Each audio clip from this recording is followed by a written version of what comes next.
नमस्कार, मी ऋषिकरत. शेतकरी बंधूंनो, खरीप पीक विमा 2025 जर तुम्ही भरला असेल, तर हे अपडेट तुमच्यासाठी एकदम दिलासादायक ठरणार आहे. म्हणजे लवकरच तुमच्या खात्यावरती 20 जानेवारीच्या नंतर खरीप पीक विमा या ठिकाणी जमा व्हायला सुरुवात होईल.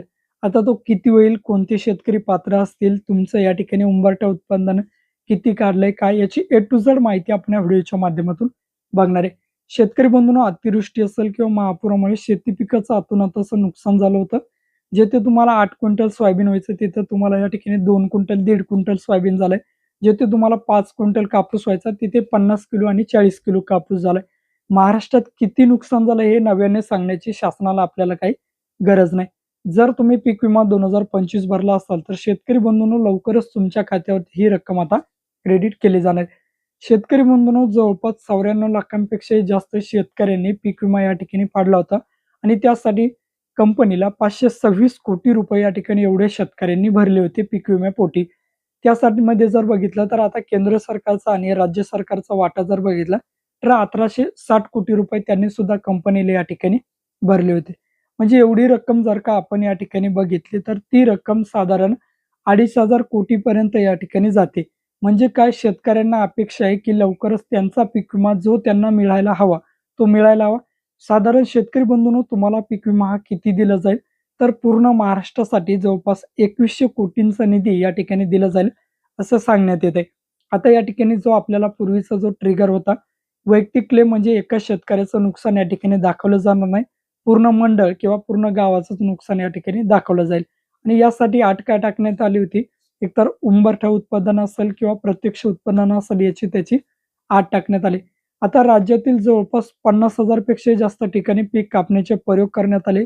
उंबरठा उत्पादन काढण्यात आलं, प्रत्यक्ष उत्पादन सुद्धा काढण्यात आलं आणि याच्यावर रिपोर्ट असेल किंवा सर्वे असेल केंद्र शासनाला आता पाठवण्यात आलेले.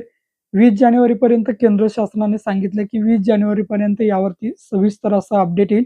म्हणजेच काय, कोणतं मंडळ या ठिकाणी पात्र होईल, कोणतं गाव पात्र होईल, कोणते तालुका पात्र होईल, कोणते शेतकरी पात्र होईल. म्हणजे जर तुम्हाला अतिवृष्टीचे या ठिकाणी पैसे भेटायचे असतील किंवा या ठिकाणी खरीपाचे पीक विम्याचे पैसे भेटायचे असतील, तर या ठिकाणी तुमचं मंडळ पात्र असणं गरजेचं आहे. तुम्हाला जर आता अतिवृष्टीचे पैसे मिळाले असतील, तर शेतकरी बंधूंनो, नक्कीच तुमचं मंडळ सुद्धा पात्र होणार आहे. त्या शेतकऱ्यांनी काळजी करण्याची गरज नाही. पण उंबरठा उत्पादन तरीही ज्यांचं मंडळ पात्र झालं नाही आणि उंबरठा उत्पादन कमी आलेलं आहे, ते शेतकरी सुद्धा या ठिकाणी पात्र होतील. पण महाराष्ट्र शासनामार्फत किंवा अधिकाऱ्यांमार्फत असं सांगण्यात येते की सर्वच गावं महाराष्ट्रातील किंवा सर्वच शेतकरी पात्र होतील असं होणार नाही. जे मंडळ पात्र असेल, जे गाव पात्र असेल किंवा जे तालुका पात्र असेल, तेच शेतकरी या ठिकाणी पात्र होतील. म्हणजे त्या मंडळाच्या अंतर्गत जेवढे शेतकरी येतील तेवढे. शेतकरी बंधूंनो, यासाठी साधारण 2100 कोटींचा निधी या ठिकाणी राज्य शासनाला केंद्र सरकारमार्फत या ठिकाणी आता देण्यात येणार आहे. ही रक्कम शेतकरी बंधूंनो तुमच्या खात्यावरील साधारण 20 जानेवारी ते 30 जानेवारीच्या दरम्यान या ठिकाणी तुमच्या खात्यावरती ही रक्कम या ठिकाणी टाकलं जाईल, असं प्राथमिक माहितीनुसार या ठिकाणी सांगण्यात आलेलं आहे. शेतकरी बंधूंनो, 20 जानेवारी ते 26 जानेवारी किंवा 30 जानेवारीपर्यंत तुमच्या खात्यावरती ही रक्कम येईलच.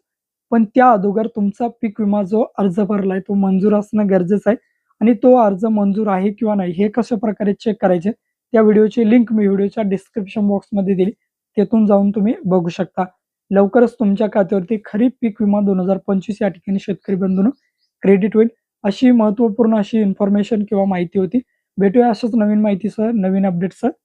जय हिंद.